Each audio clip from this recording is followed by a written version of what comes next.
Good morning, students. In today's lecture, we will discuss the simplicity of alternating group for n greater than equal to 5. In order to prove this theorem, we will have to prove some lemmas. So the first lemma is every element of the alternating group an, that is a product of 3 cycles. 3 cycle means a cycle of length 3. Here n is greater than equal to 3.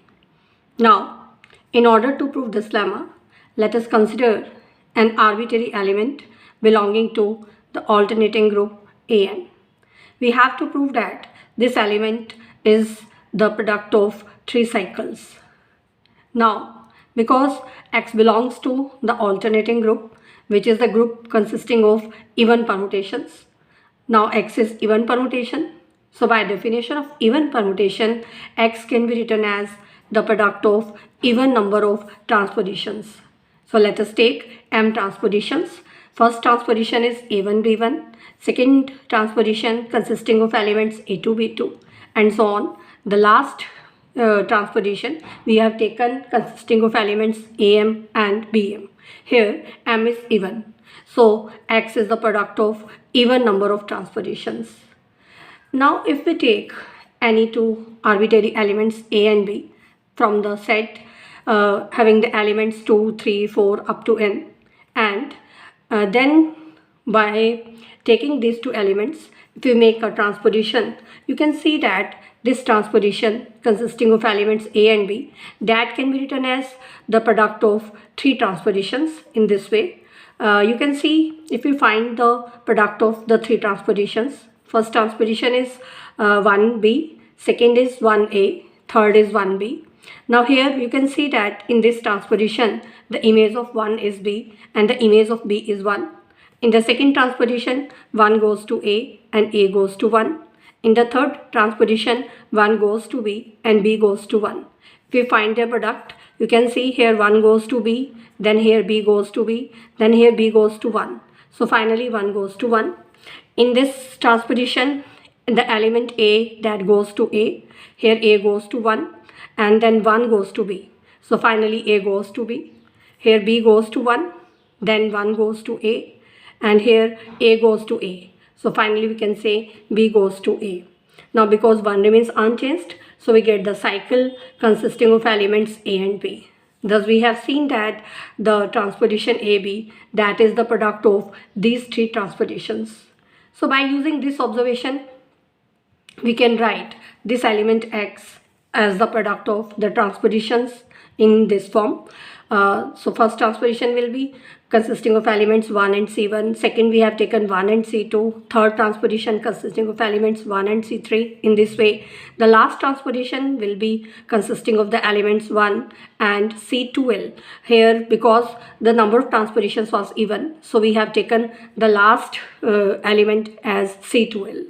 Here, all these Ci, they are different from 1. Means they belongs to a set having the elements 2, 3, 4 up to n. Now, if you find the product of two transpositions, so we consider first 2 transpositions.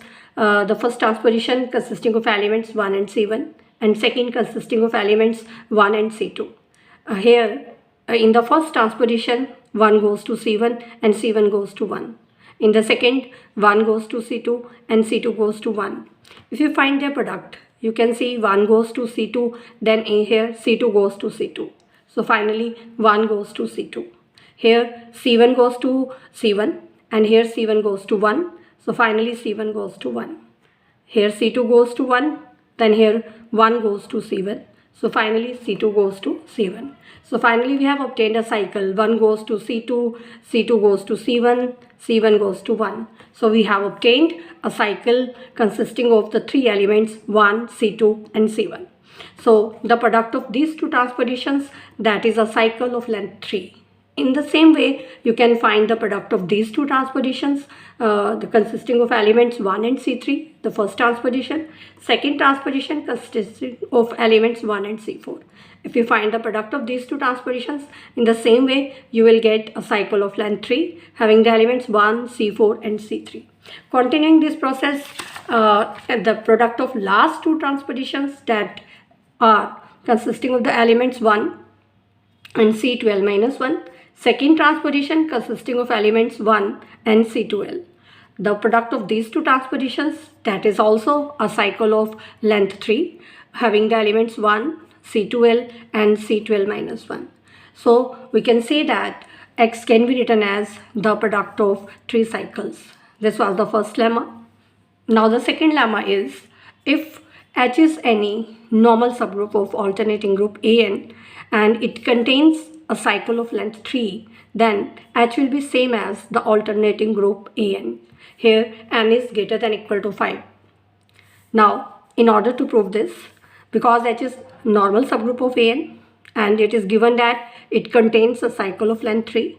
So let us take the cycle of length 3 consisting of the elements alpha, beta and gamma. Here these 3 elements alpha, beta and gamma, they are taken from the set consisting of elements 1, 2, 3 up to n.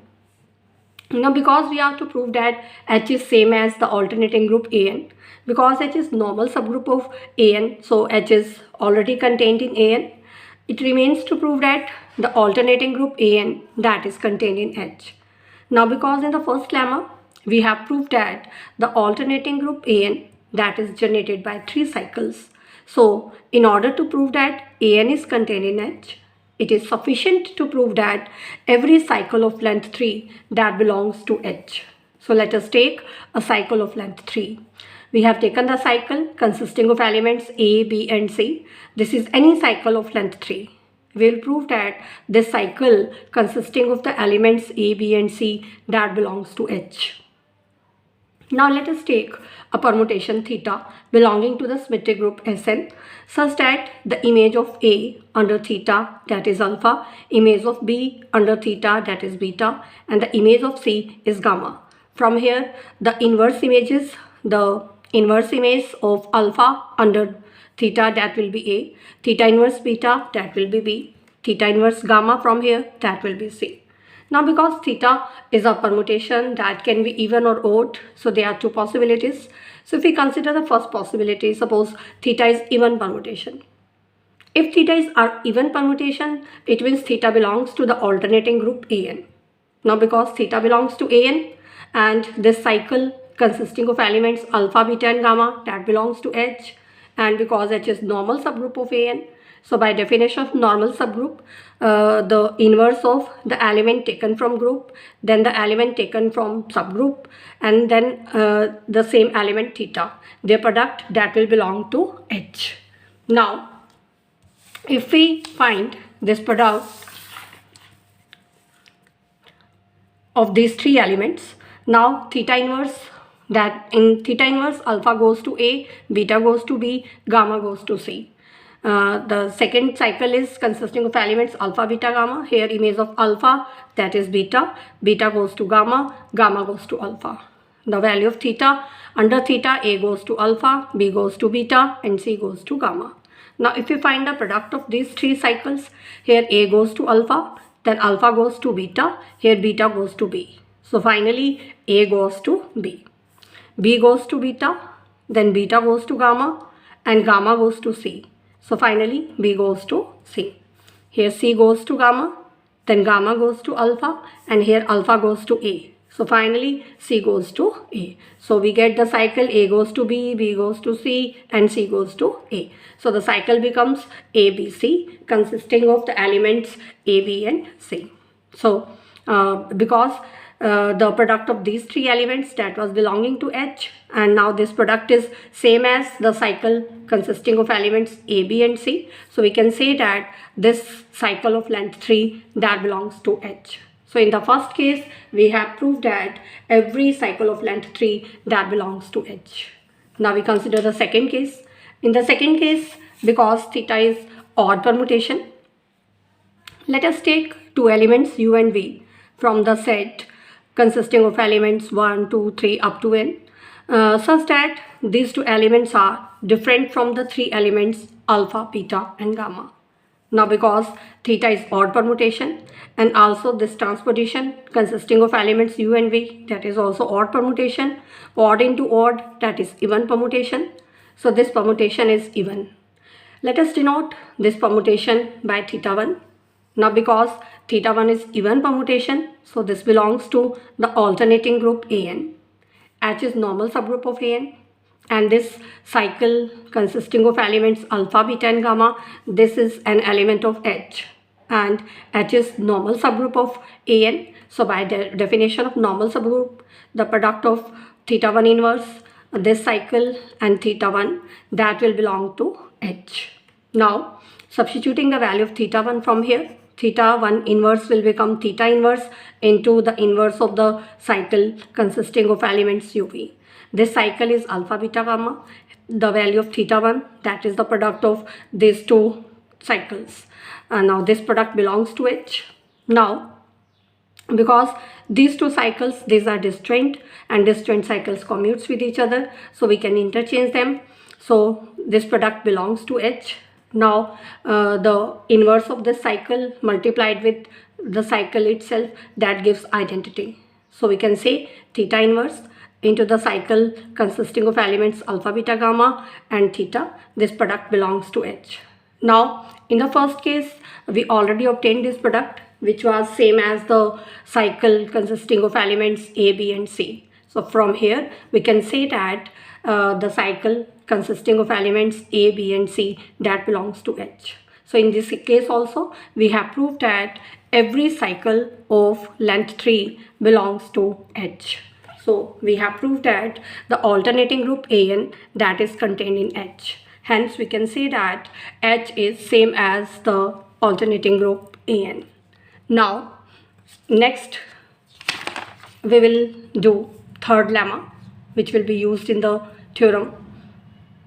In the third lemma, if H is normal subgroup of An and contains a product of two disjoint transpositions, then H will be same as An. Here also n is greater than equal to 5. Now because H is normal subgroup of An and it is given that H contains the product of two disjoint transpositions. So let us take two disjoint transpositions. First transposition we have taken consisting of elements A and B, and second transposition consisting of elements C and D, such that their product belongs to H. Here these four elements A, B, C and D we have taken from the set consisting of elements 1, 2, 3 up to n. Let us take an element X from this set S such that this element X is different from these four elements A, B, C and D. And let us take theta, a 3 cycle consisting of the elements A, B and X. Now because this cycle, that is the product of two transpositions, so that will belong to An, alternating group. Now because H is normal subgroup of An and the product of these two transpositions, that belongs to H, so by definition of normal subgroup we can say that theta inverse into the cycle AB into CD into theta, this product, that will belong to H. Because theta, that is the element of group, so theta inverse is also element of the group An. This element belongs to H and this belongs to An. So inverse of element taken from group, the element of subgroup H into the element taken from group, this product belongs to H by definition of normal subgroup. Now we put the value of theta inverse, then these two elements being same, here the value of theta, which was the cycle consisting of elements A, B and X. So this product belongs to H. Now if we expand this product, here A goes to X, X goes to B and B goes to A. In this transposition, A goes to B and B goes to A. In this transposition, C goes to D and D goes to C. In this cycle, A goes to B, B goes to X and X goes to A. Now let us simplify this product. Now here A goes to B, then B goes to B, then B goes to A and A goes to X. So finally A goes to X. B goes to X, then X goes to X, then here also X goes to X and here X goes to B. So finally B goes to B. So in this way you can find this whole product in this, you can see that in this product we have obtained the cycles A goes to X and X goes to A. This is one of the cycle, and second cycle C goes to D and D goes to C. This is another cycle CT, and the element B remains unchanged. So we have obtained the product of transpositions that belongs to H. The first transposition consisting of elements A and X, and second transposition consisting of elements C and D. This product belongs to H. Now, we have already taken in the starting of the theorem that the product of these two transpositions that belongs to H. Also, this element belongs to H because H is a subgroup. So, by closure property, the product of these two elements that also belongs to H. So, we have obtained the product of these four transpositions that belongs to H.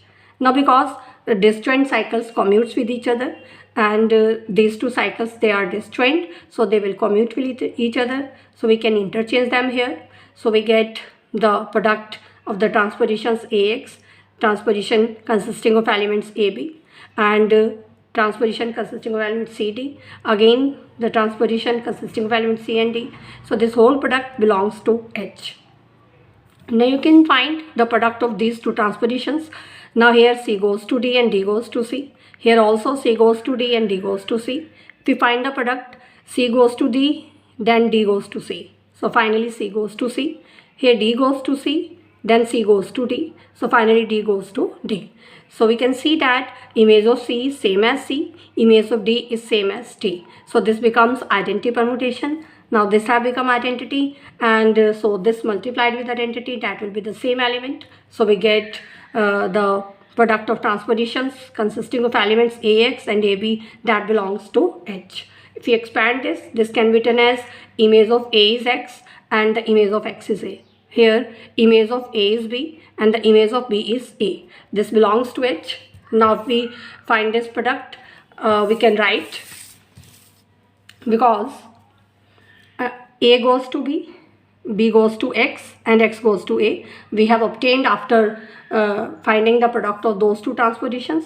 This belongs to H. Here you can see A goes to B, then B goes to X and X goes to A. So we have obtained the cycle consisting of the elements A, B and X, which belongs to H. Thus again we have obtained that H contains a 3 cycle. And the second lemma, we have proved that if a normal subgroup of alternating group contains a 3 cycle, then H is same as AN. So this completes the proof of all the 3 lemmas, and simplicity of alternating group we will prove in next lecture. Thank you.